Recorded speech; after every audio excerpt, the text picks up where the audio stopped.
Hey everybody, let's see if this is working. Looks like the chat is not showing up. See if it works this time.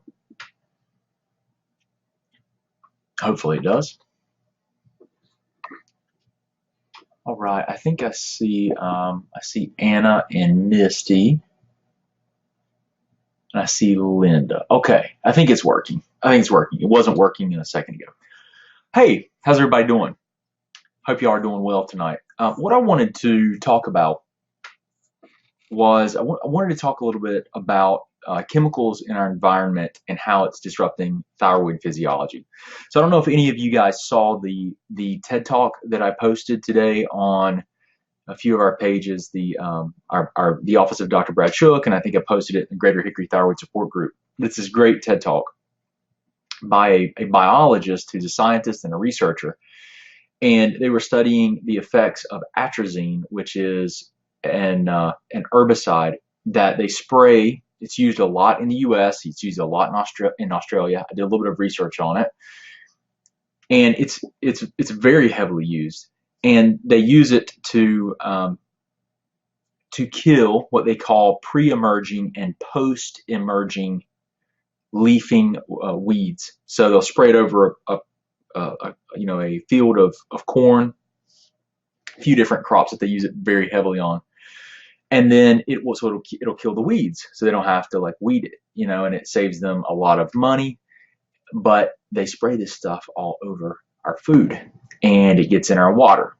So the company that manufactures it actually hired this biologist to research its effects on living animals, and they looked at its effect on frogs.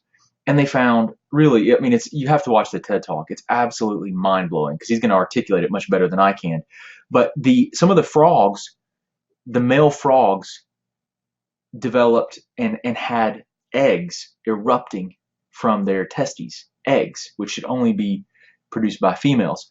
And then some of the frogs would have, and this was with exposure to this atrazine, and then some of the frogs would have testes, and then ovaries, and then another set of testes, and it was unbelievable. And they found out that it was, when they exposed them to this atrazine, that this is what occurred. And this stuff is extremely, it's used very, very heavily, and people are exposed to it many people, especially the farmers, the migrant workers, the people that are working. A lot of the Hispanic community in California, he was talking about, are exposed to this.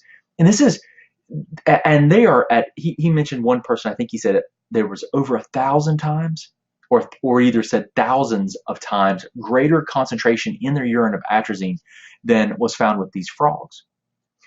And this is a huge, huge problem. This is a huge problem. It's not just atrazine. You've got to understand that in industry, when we look at agriculture and industry, there are over 80,000 chemicals in use today. Many of these have not been thoroughly investigated. And there's this idea of the dose makes the poison. And the thing is that that may not be the case, because there's something. What was the fact? It was that babies, see, many of these unborn fetuses, they will have in their cord blood a high number of chemicals when they're born. So our fetuses, our children, are being exposed to these chemicals, and I think it was in the hundreds that they found in the cord blood. And because many of these chemicals cross the placenta, they cross right into the bloodstream, and they affect the fetuses. And we don't know what these chemicals might do together. Okay, how they might impact our biology, even at low concentrations, right? Which is that whole idea that the dose makes the poison.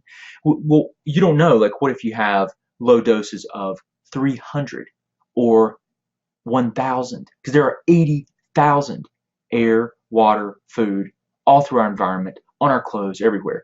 This is one of the things that I think is one of the greatest threats to our health, to our survival, to our environment. You wonder why, there are increasing rates of autoimmune diseases and cancer and all of these problems that we're having with our endocrine system, which I'm going to talk about in a second. Exactly, I'm going to talk to you about one research paper that will blow your mind. Will blow your mind when I explain this to you. Because if you've listened to me before, I've said to you that the thyroid physiology breaks down at least 24 ways, right? You've probably heard me say that, at least 24 different ways that it can break down without even considering chemicals. Okay, so I'm going to talk to you about how the chemicals disrupt the thyroid physiology. And listen, if it breaks down at 24 different ways biochemically without chemicals even being considered, this will double that. Okay, these chemicals will at least double that dysfunction and breaking down of our physiology. And I'm going to go through it. But this is, I think, one of the greatest risks to our health because there's so much unknown. No one's checking for this. You don't know what you're drinking in your water. You don't know what your children are bathing in the tap water and getting, the water that's spraying from the shower head over their skin, and they're absorbing it right into their body, transdermally right through the skin. Or they're taking a hot shower and it's steaming and they're just breathing it right in. This is one of the greatest threats to our health. I'm telling you, this is one of the greatest threats to our health. I think that chemicals may be the greatest risk, like this unknown, not well researched at all. I mean, when I say not well researched, many of these chemicals have been grandfathered in. The regulatory agencies put the burden on the companies manufacturing the chemicals and expect them to test them thoroughly. Give me a break. It's completely ridiculous. It's completely ridiculous. And there's a lot of money behind it too. There's a lot of money, right? I mean, so you've got to watch. First of all, you got to watch the TED Talk that I posted. This guy, this research biologist, did a fantastic job because he worked for the drug companies researching the effects of these chemicals, and then he brought it to their attention, and then they tried to discredit him, and he's got proof of that. You can see in the TED Talk. It's pretty amazing. And then, the other thing was, in particular in this TED Talk about the atrazine, right? This herbicide. He talked about how the herbicide was also an aromatase. It increased aromatase activity. Okay. Now, if you've listened to me talk about hormones, I've talked about aromatase quite a bit. Now, I've said, and you might remember if you've listened to me in the past, I've said that a lot of men, for example, who have, and I'll talk about women too, but a lot of men who have used transdermal testosterone, so gels and creams that they rub on their skin to increase testosterone levels, which is usually the wrong thing to do, in my opinion. In most of those men have functional breakdowns that are not being observed. They end up putting this cream or gel directly onto their skin, where they have the highest concentration of an enzyme called aromatase. It's found in the fattiest tissue in the body, and it's typically right underneath the skin. So they rub this testosterone in it, and aromatase is an enzyme that will convert testosterone into estrogens. So they're putting this testosterone cream right into an enzyme that converts it to estrogen pretty quickly.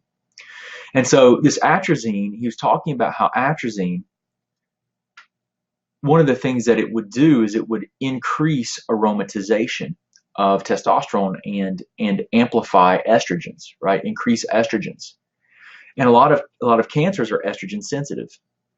If you didn't know that, they are. They tend to be proliferated. They might be proliferated by estrogen. So some of the, and this is interesting, is that the company that makes the atrazine, right, this herbicide that increases aromatase, which has a negative effect on estrogens, and we know that estrogens can promote certain cancers. This same company also makes a cancer medication.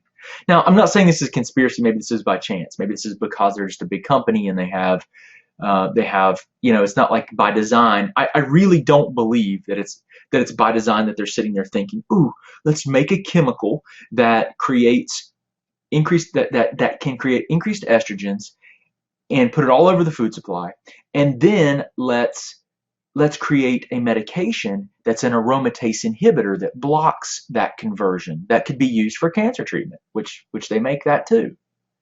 That company that he worked for makes both of those. I don't think they sat there and they thought it out like that. Now, some people are going to be like, yeah, they did, but I can't believe that. I can't believe I don't believe that. I have to believe that people are inherently good, and that no company would do that intentionally. I can't believe that. I lose my faith in humanity and everything. I would never have faith in anything. So I can't do that. But the company does make both. And this is something, when I talk about aromatase inhibitors, and you just think about this for a second. This is one drug and probably one of many, many, many physiological impacts that it has on our body. One of many. You guarantee that herbicide probably does a lot of other things to our biology. This is one of 80,000. This is why I say this is probably one of our greatest risk factors to our health, these chemicals in our environment. I think the chemicals in our environment, chemical stress is a form of stress to our body, but I think our modern lifestyle is also very toxic to our biology, and it's not congruent with the way that we're intended to interact with this planet. I think that we're screwing everything up, quite frankly. We're doing a great job of poisoning ourselves, and most of that I have to believe is because we're trying to do better, right? We're trying to produce more food for more people, but it gets really it's not real clear when you start looking at it if money's not clouding the motives for some of these things. Profits over people is not going to work. It's unfortunate if that's happening, but these chemicals are definitely an issue. So I wanted to talk a little bit about how the thyroid physiology is disrupted by chemicals. So I pulled up this research paper that I was looking at, and this particular paper was published in 2016. Okay. And there are many other papers like this. And I just want you to listen to the title of this paper. So this is straight from PubMed. Okay, PubMed's where most of the indexed medical literature is published that tends to be of higher quality. And so here's the title: Impact of Endocrine Disruptors on the Thyroid Hormone System. Okay, the impact of endocrine disruptors on the thyroid hormone system. So endocrine disruptors are chemicals that disrupt the endocrine or hormonal system. And so they're specifically addressing how it disrupts the thyroid hormone system. Okay, so if you'll think back, and hopefully you've seen this video. If you have not seen this video, I encourage you immediately after you watch this live stream, you go watch my video, my whiteboard video. If you go to our Facebook page or to our YouTube channel, you can find it. But on our Facebook page, it's pinned to the first. It's the first post. If you go to the office of Dr. Brad Shook, it's my whiteboard video. It's been viewed almost 9 million times, and it's where I explain how your thyroid physiology works, how the brain starts the process, and how it all works, and eventually it ends with the cells of your body receiving a thyroid hormone, how it all works, and then I describe how it breaks, a lot of the ways that it breaks. So I'm going to go through this, and I want you to take what you learn here, or what you hear me say, and I want you to watch that video, and I want you to come back and I want you to look at this, okay? Because it'll make a lot more sense. So just listen to this, okay? Bear with me here. So they say, I'm going to read you part of the abstract. This is just a summary, okay? This is just a summary. I'll try not to make it boring by giving you a little bit of context here. The thyroid hormone system plays a central role in physiological processes of many species, including mammals and humans. This ranges from growth and cell differentiation, energy metabolism, temperature regulation, and phasing of hibernation or annual movements of migratory species, metamorphosis from larvae to adult forms, brain development, reproduction, and the cardiovascular system. Several chemicals are known to be thyroid hormone disrupting and have been shown to interact with virtually all elements of thyroid hormone homeostasis. Okay, that's a really important point. That's a really important point. I want to say that one more time. Several chemicals are known to be thyroid hormone disrupting compounds that have been shown to interact with virtually all elements of thyroid hormone homeostasis, such as feedback mechanisms. So now feedback mechanism is what? It's where, like with the thyroid, the brain, or the central structure in the brain, your hypothalamus, is monitoring thyroid hormone levels systemically, just monitoring them in the blood, right? So it's this central regulatory system that coordinates and orchestrates the production of hormones. So the hypothalamus is listening to those levels of your thyroid hormone in circulation. And when those thyroid hormone levels get low, the hypothalamus tells the pituitary gland to make TSH, which is thyroid stimulating hormone. The thyroid stimulating hormone goes into circulation. Then it tells the cells of the thyroid to make T4 and T3. And if those levels come up, the hypothalamus, it's monitoring those levels in the blood, and it then backs off the signals to the pituitary gland and says, hey, pituitary gland, don't make as much TSH. That is a feedback loop. If the thyroid hormone levels go up, then the hypothalamus says, hey, back off production. If the thyroid hormone levels go down, that central structure in your brain, the hypothalamus says, hey, make more, right? That's a feedback loop. That is critical to not be. If that is broken, that's a big problem. That's a big problem. Some women have problems with like post-birth control syndrome, where they'll take birth control for 10 years and they'll stop taking birth control and then they can't produce their hormones. That's broken feedback loop. Okay, that's a broken feedback loop. You can break the feedback loops. You will suppress. You can suppress those loops, and the body's very, very intelligent. It will conserve energy, and it will say, hey, if I don't need to make this hormone and I don't need to tell the pituitary gland to make it, then I'm not going to use the energy. I'm going to conserve. And you can break that loop. Okay, so just follow me here. They said that it has been virtually all elements of the thyroid homeostasis have been disrupted, such as feedback mechanisms with the hypothalamus pituitary axis, which is exactly what I just explained. Thyroid hormone synthesis, so breaking the production of the thyroid hormone at the level of the thyroid. Okay, breaking the production at the level of the thyroid. Thyroid hormone, and I'm continuing here, okay? This is a list. Thyroid release from the thyroid gland is disrupted. Thyroid hormone storage, so the cells of the thyroid will hold your thyroid hormones and it will release them, okay? So, and it will store them and release them. So this can be disrupted. Transport protein binding and thyroid hormone distribution in tissues and organs can be disrupted by these chemicals. If you go by my whiteboard video, every single step of the way can be disrupted. Every single step of the way. I'm not even halfway through this list yet. By these chemicals. You have to protect yourself from these chemicals. That's why when people say, well, hey, why do I want to buy organic food? Well, if you can do it, you need to buy organic food for these reasons. For these reasons. If you can't do it, you need to try to eat the Dirty Dozen and Clean 15 list. You need to wash your foods, because this is the kind of stuff that's being used on the foods that you are eating and you're feeding your family. So let's see. Let's continue.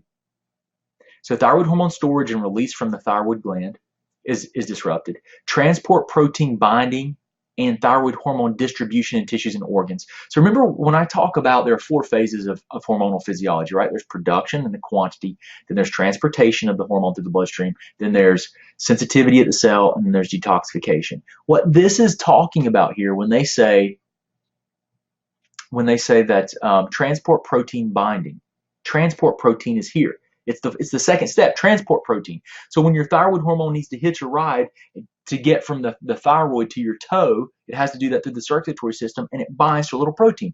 These chemicals disrupt the transport protein binding and the thyroid hormone distribution in tissues and organs. So you can't distribute it. You can't get it where it needs to go. Cellular thyroid hormone uptake. Remember, production, transportation, sensitivity. Cellular thyroid hormone uptake is right here at sensitivity. Chemicals breaking this. Intracellular thyroid hormone metabolism. So once it gets to the cell, if it can get into the cell, can it be metabolized? Can it stimulate the DNA properly? Again, another sensitivity issue. And thyroid hormone receptor binding. So again, receptor is at the cell. Can it bind to the receptor? Disrupted.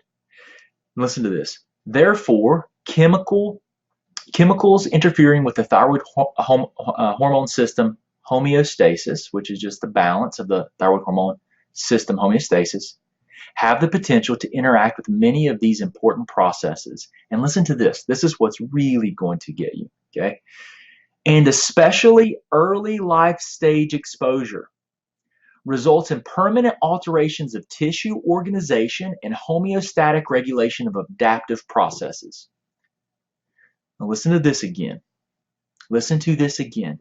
Because when I talk about developing fetuses and these chemicals being found in the umbilical cord, blood, listen to this. When you see this TED Talk of this gentleman showing you how these frogs are mutated with just the exposure of like this atrazine, okay? And we are talking about hundreds of chemicals. I'm going to repeat this one more time. Therefore, chemicals interfering with the thyroid hormone homeostasis have the potential to interact with many of these important processes, and especially early life stage exposure results in permanent alterations of tissue organization and homeostatic regulation of adaptive processes.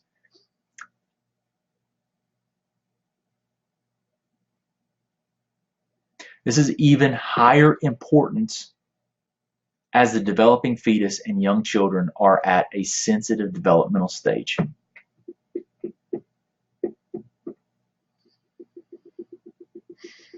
(2016). This was in, it looks like Hormone Research Pediatric. It's mind-blowing. It's just absolutely mind-blowing.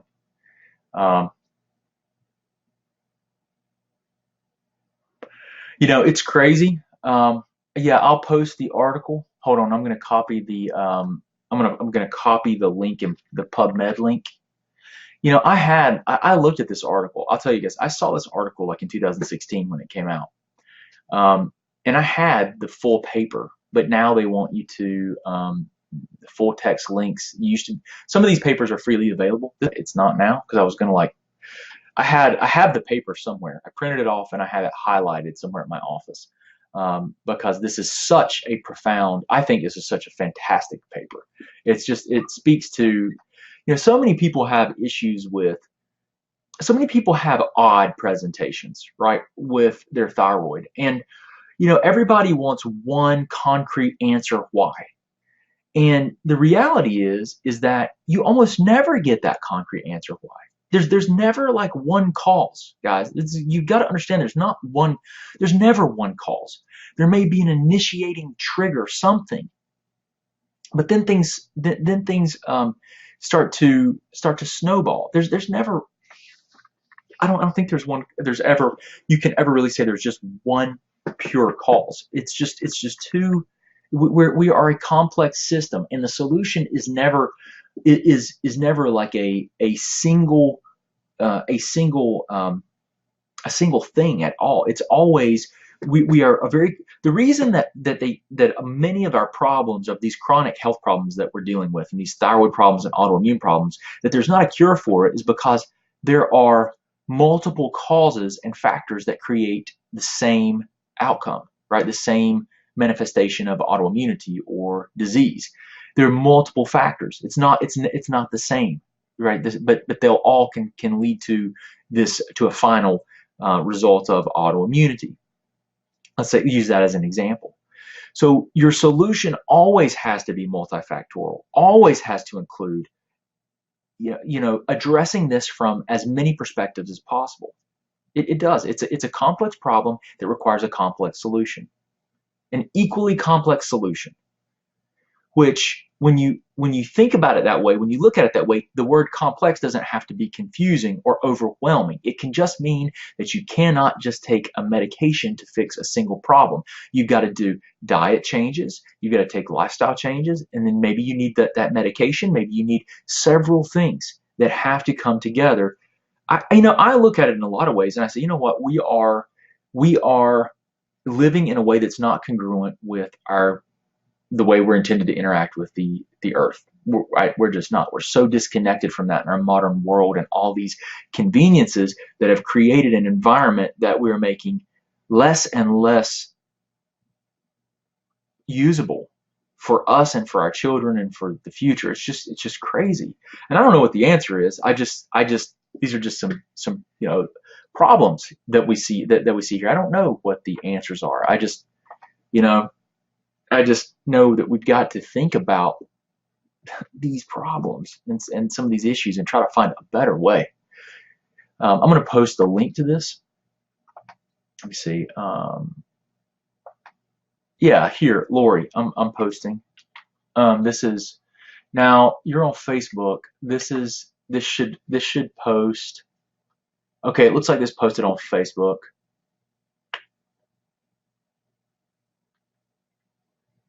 Yeah, it looks like it posted on Facebook. That's weird. It's weird. It posted. I'm looking at posted an emoji for the HTTPS. You got to put that before it.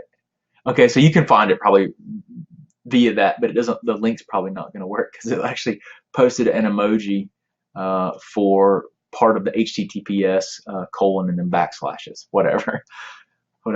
Okay, so you got that, Lori. Yeah, it's a fantastic paper, and it's one of many. Like if you look at the articles, you'll see that there are a lot of new ones. There are some that are done here. Like here's one on. I think it's important that we look at animals that we know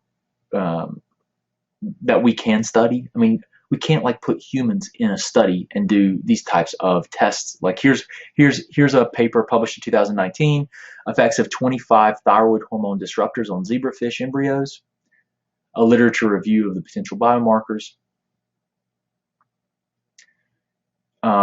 mechanism-based testing strategy using an in vitro approach for identification of thyroid hormone disrupting chemicals. There's a lot here that I think can be we can benefit from. The main thing is you need to understand you just need to understand the concept. Like these things are not good.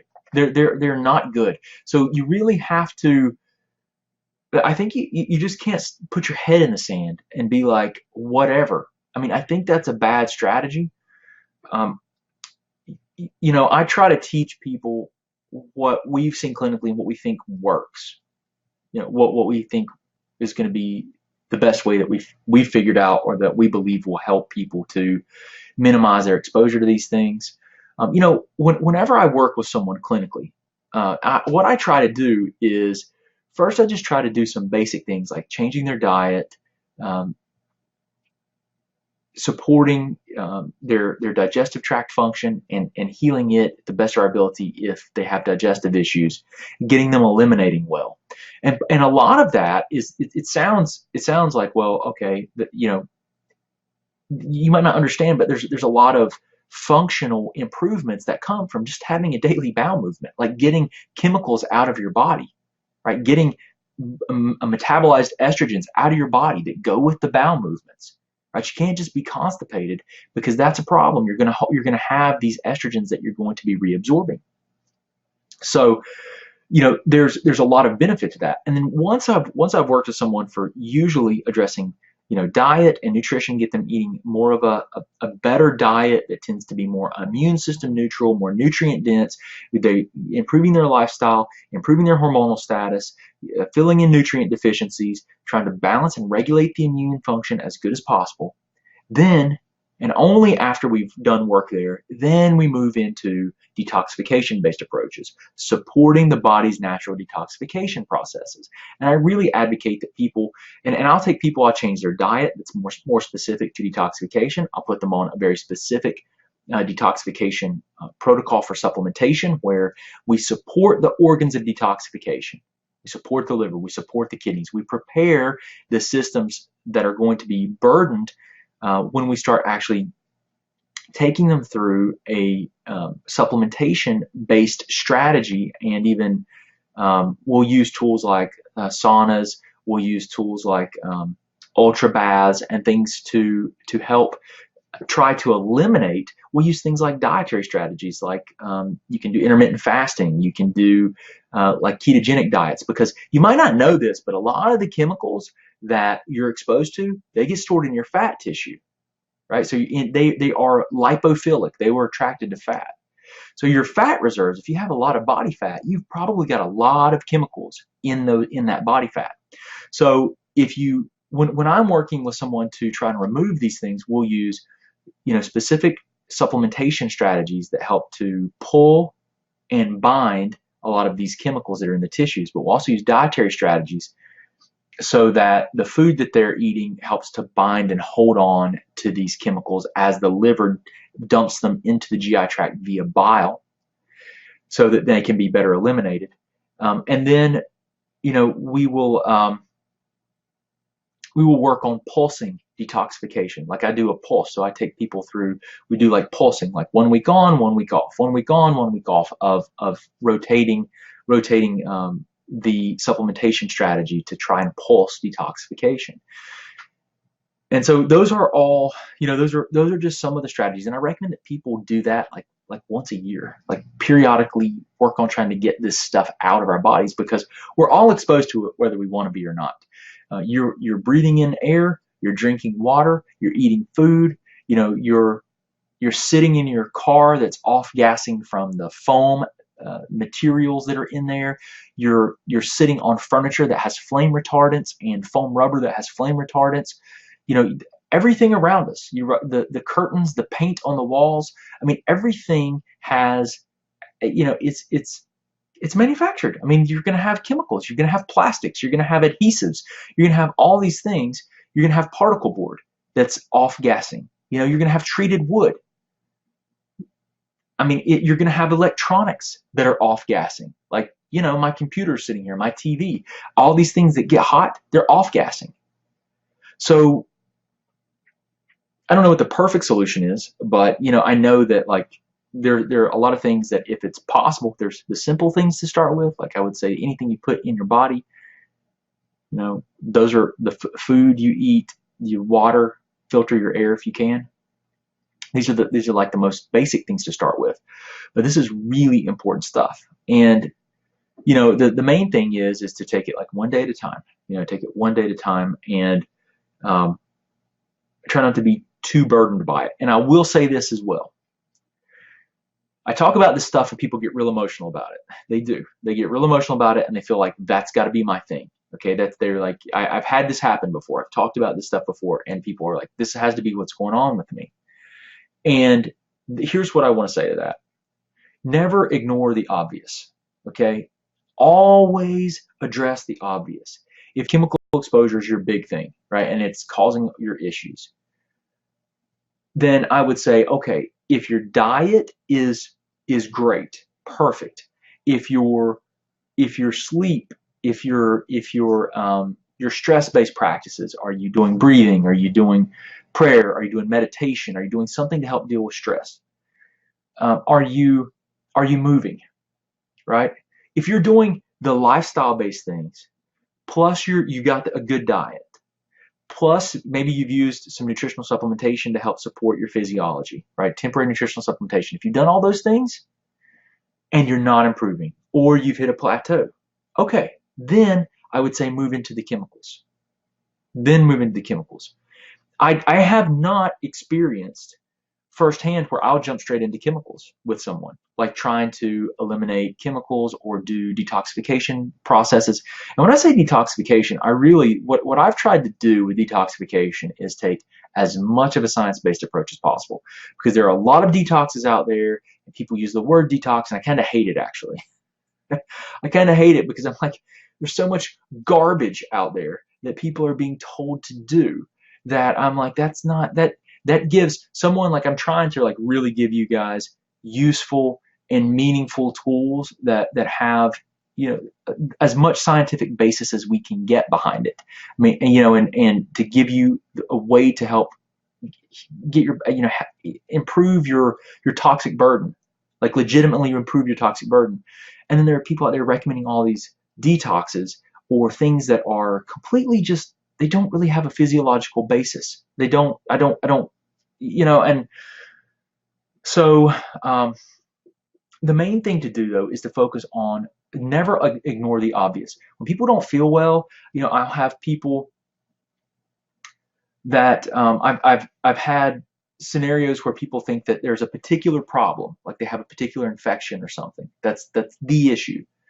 And they're sure that's that one thing. Remember how I said there's not like one thing. There's like always a combination of things. And sometimes there's one big thing that's contributing more than others, but it's rare that there's like one huge thing that's the answer. It's usually these layers of issues that are contributing to your manifestation of your symptoms. So what I always try to tell people to do is don't ignore the obvious. Like, start with the foundational things first and then work through those. And when those are perfected, and when those are just optimized, then you can move on to the detoxification. But a lot of people, you know, they don't understand that, right? They don't understand that, like, okay, my diet's got to be good, because it does have to be improved. It's part of, listen, your diet is an essential part of basic being healthy, right? Just health in general. I've never met anyone that I could personally help that didn't improve their diet, ever. Like, I've never met anyone that I've worked with that could eat, you know, a bunch of processed food and chips and eat no whole foods and ever be really healthy. It's never happened. So you have to improve diet. So I always say, listen, address the obvious things first. The chemicals and things are not as obvious. I think they're very important, but it's a process. You know what happens? Here's the issue. If someone starts with trying to do detoxes, right, before they have a good diet, before their gut's healthier, what they are more likely to do is they're more likely to pull chemicals from their tissues, or metals, or whatever they're trying to eliminate, right? Whatever they're doing with their detox, whatever their detox is focused on. If it's effective at mobilizing and stirring up some of these things that are like embedded in the tissues, or, you know, in the body fat, or in the bone, or in the brain, and they're using something to pull that stuff out and stir it up. Well, let's say they stir it up and they get it into the circulatory system. Let's say the liver then takes these chemicals and breaks a lot of them down and puts them into their bile, right? Their bile, their gallbladder, or just into their bile. If you don't have a gallbladder, it still goes into bile. And then that's mixed. What happens is that mixes with your food in the small intestine. If they do that before they've improved gut health, before they have done any of the foundational work, they are more likely to auto-intoxicate, to put this back into their GI tract, absorb it through their intestinal walls, and redistribute it throughout the body. Because you don't have if you don't have a healthy gut, if you don't have efficient mobilization, or if you don't have efficient bowel movements that happen at least once a day, you're setting yourself up, in my opinion, for bigger issues. Because if you're like moving like mercury and stuff like that around that's in the body, you know, that has an attraction for areas of higher metabolism. So let's just use a silly example. Let's say you pull and stir up mercury that's in your big toe, okay? And you pull that into the bloodstream, and that makes its way to the liver, and then you put it into the bile, and it gets in the digestive tract, and then you reabsorb it, okay? You reabsorb it. So you've taken it from the toe, and now you've got it back in circulation where it's going to be attracted to areas of higher metabolism. What are the areas of highest metabolism in the body? I'm going to tell you, the brain's a it ranks pretty high for highest metabolism in the body. Bone marrow ranks pretty high. All your glands are highly metabolically active, but bone marrow, the brain, those are really, really highly metabolically active. So I always try to encourage people, do things in the right order. Don't ignore the obvious. Take it one step at a time. I try to teach people, like, try to eat whole foods, but try to buy organic if you can. If you can't buy organic, follow the Dirty Dozen Clean 15 list, which is a list that's updated every year by the Environmental Working Group at EWG. It's a pretty neat little list. And try to eat as clean as you can, right? That's a great place to start, just changing your diet. Filter your water if you can filter your water, or buy spring water. If it's possible for you to put a filter on your house, put a filter on your entire house water supply. If not, put it on your showers. And just start trying to eliminate some of these things. If you can get a good air filter for inside the house, that's a great thing to do too. When you get in your car and it's hot, it's the summer here in the South, and I go outside in my car, it's like 100 degrees outside.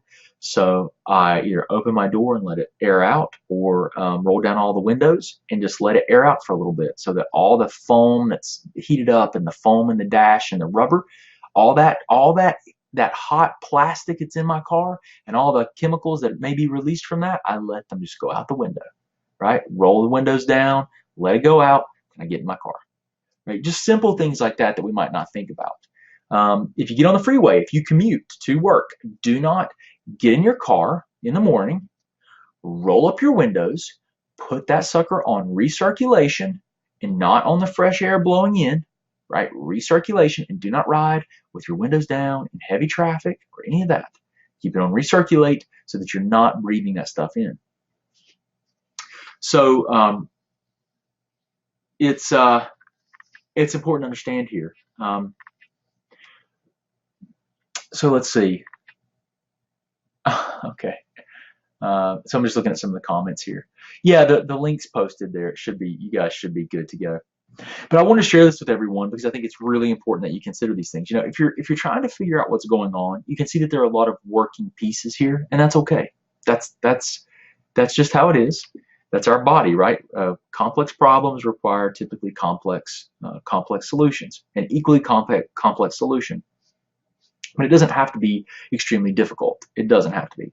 And if you're trying to figure out what to do, go watch our videos. I have a ton of videos that you can watch. You can type in like chemicals. I've done numerous whiteboard videos where I actually lay out several different types of chemicals. I explain where they come from. I explain what they can do in the body, because you got to understand that a lot of these chemicals are not just endocrine disruptors, which we're talking about here, right? That's what I've been talking about, is endocrine disrupting. Many of these things are bioaccumulative, so they build up in the tissues. They are excitatory neurotoxins. Many of them will excite the neurons or your nerve cells, and they're toxic to them. Okay, they're also carcinogenic. Many of these things are carcinogenic. They're cancer causing. They're known to cause cancer. Many of them mimic estrogens, right? So they mimic estrogens, or they upregulate estrogen production, as with the case of the atrazine that we talked about from the TED Talk I posted. So these are all things to keep in mind. So if you're trying to figure things out, like, you can take some of the tips I've given you here and run with those. Just starting with your food is a great place to start. If you can do that, start with your food. Like, go to the EWG and get the Dirty Dozen and Clean 15 list and start figuring some things out. Okay, just with your diet. We cover that. I cover that in like our transformation challenge. I cover that in our detoxification program. I cover that. Those are all things that we try to use with the people that we work with, and I try to teach. But you can look at all these videos that we have online, and you can learn a lot more about chemical exposures and some of the science behind that, and what's going on today and what we need to be concerned about. If you're trying to figure out what to do and you want some help, I do work with people around the world, and I'll be happy to try to help you if I can. Um, and so, those are all possibilities for you, but we just have to be more aware of this. And I think, when I say, I say this a lot of times that I want you to be your own advocate and be a better partner with your doctor. I mean, it does mean taking some responsibility like this and trying to figure some things out and considering things that your doctors will not consider. I mean, when was the last time any doctor ever asked you about chemical exposure? It's extremely rare, right? It's extremely rare because they can't factor that into the equation. It's too complicated. There's not testing that they can use. It's not part of the insurance-based paradigm. They don't have time to delve into that. If they do, what do you do about it? There's a lot of issues. So, but you do have to be your own advocate. I think, little things like this and learning this, it empowers you. You don't have to be fanatical about it, right? I don't want you to be fanatical, but I do want you, if you feel so empowered to somehow get involved politically or try to make some changes, I think that's fantastic, because together we can typically, we're definitely more effective than apart when it comes to being concerned about these things in our environment, how this affects us and our children. It's very worrisome to me, not only for my kids and for their kids, but it's really, these things are having epigenetic impacts, right? So epigenetics is the environmental, how the environment affects our genetics. But you're talking about generations here, right? So when my wife was carrying my daughter and my daughter's eggs developed, right? They develop when they're actually in the uterus, when they're developing. My daughter, if my wife was exposed to these chemicals and that exposed my daughter, then my daughter's eggs get exposed, and then my daughter's children are affected by this. So this is a big deal. And then how many generations does it take for us to fix this? How many people have unexplainable disease? How many people do we have increased rates of cancer from this stuff? We don't really know. How do you figure it out? 80,000 people. I mean, some things, are just freaking common sense. I mean, I don't care. And they're like, well, you're making a lot of assumptions. Well, okay, I'll look at the frogs and see how and all these other animals and what real scientists are telling us about these chemicals. I mean, it's not good. It's not good. So we have to do the best that we can to protect ourselves, our family, and to try to make a positive change with this stuff. It's crazy what we're doing to ourselves. But anyway, rant over. Rant over. I'm off my soapbox here.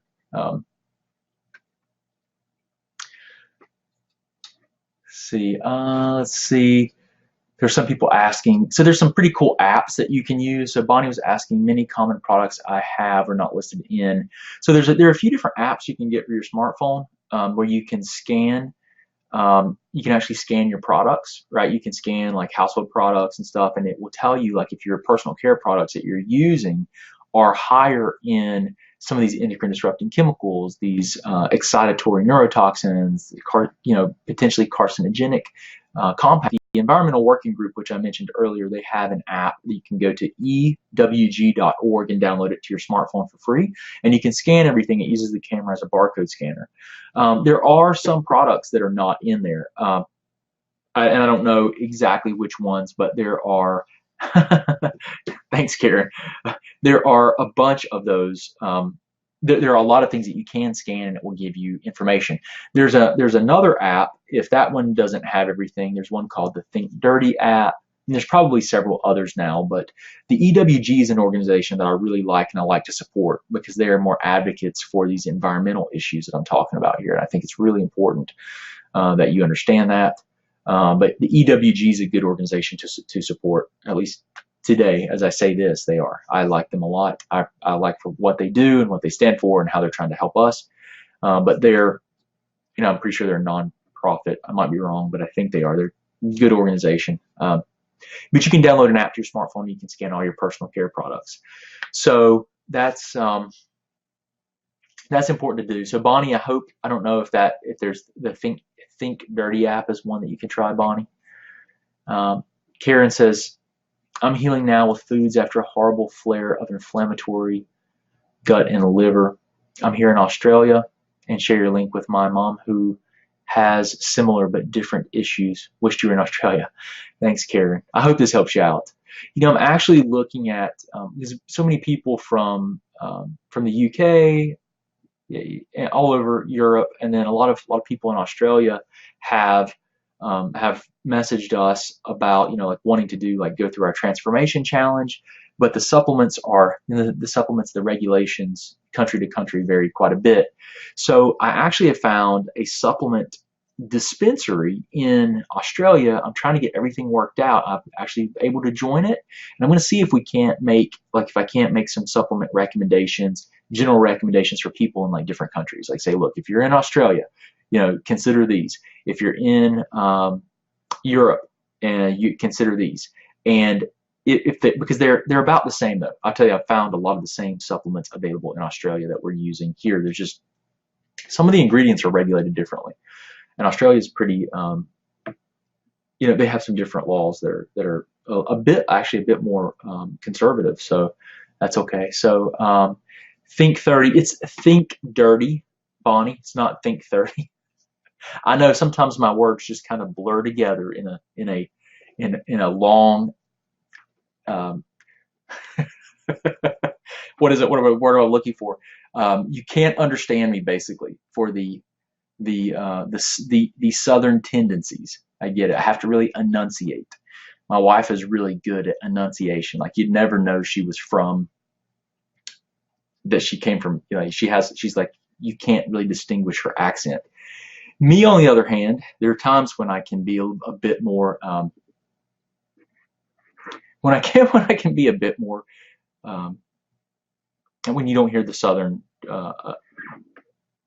drawl and some of the language I use, it's not as obvious. But then there are times when everything just runs together. So Tara, you are welcome. Oh, thank you so much for that. Dana, what about Thyroid 8 supplement? What are your thoughts on it? That supplement, or Thyroid 8, it looks like a conversion supplement that's used for conversion of T4 to T3. It's got ingredients in there that help with conversion. Someone asked me about it the other day and I looked at it. I've never recommended it. I've never recommended, I only use supplements that are primarily physician only, that go through multiple quality control checks, because there's so much uncertainty in the supplement industry, and the companies don't have to do quality control checks. They just have to call up a supplier or have someone formulate it, and whoever the formulator is, if they want to buy the cheaper ingredient from 5 different people that have, say, selenium or zinc or any of the other minerals or herbs that you might see assist with conversion of T4 to T3, they use the cheapest thing, and doesn't have to be quality controlled at all. So I'm really careful about that. The multivitamin that I recommend has selenium and zinc in perfect quantities to assist with conversion of T4 to T3. I actually use that supplement to replace several other supplements that I would, that if I didn't have that multivitamin available, I would have to recommend several different supplements. So I haven't used it. I mean, I don't know. I'm not saying it's bad at all. I just don't use it. Bonnie said she found the supplements. Yeah, Bonnie, they are the ones that I recommend. If you join that supplement discount, you get 20% off, and it'd be much cheaper. I know it'll be much cheaper through our dispensary, and you'll actually get free shipping too. Yeah, the multivitamin is really helpful. It covers a lot of the bases that, a lot of the potential, what I'll often refer to as nutrient potholes, where you just don't have optimal vitamin and mineral status to carry out biochemistry. So that will usually address most of those concerns. But the goal long term is not to use a lot of supplements for your entire lifetime. It's really And I don't know, maybe we will have to use supplements. I mean, I do spurt dose and I do use a lot of supplements, though beyond a lot of or at least I feel like I'm more in a state of remission with my autoimmunity. And I feel pretty good most days, as long as I sleep, which I got to go do here in just a second. Um, I feel good. I feel good most days. And so I don't really recommend that you have to take supplements, but I'm really looking into like longevity. I'm looking into human optimization. I'm looking into how do I keep my brain healthier. So can I take, what other additional things can I do to try and preserve and protect and help me to, for longevity? Right now, what most of the people that are watching this and a lot of the people that go through through our transformation challenge, those people are really, we need to get the foundation right first, right? And then we can progress. The idea is to progress through different phases of improving your health. So focus on the foundational stuff first, then you transition into basically a detoxification-based approach to try to balance and get a lot of these chemicals out of the body. And then once you've done that, then you can move into more of a state of optimization where I'm going to really encourage more fitness, more mobility, more muscle strength, more vibrance, right? That's really the third phase. So those are all things to just keep in mind. But one step at a time, and then hopefully we can just get, we don't have to take all these supplements, if we can get good food. But the issue becomes with the topsoils depleted, as and the over farming and poor, not rotating crops, and a lot of the things that the farmers say, are absolutely essential for healthy soils and healthy plants.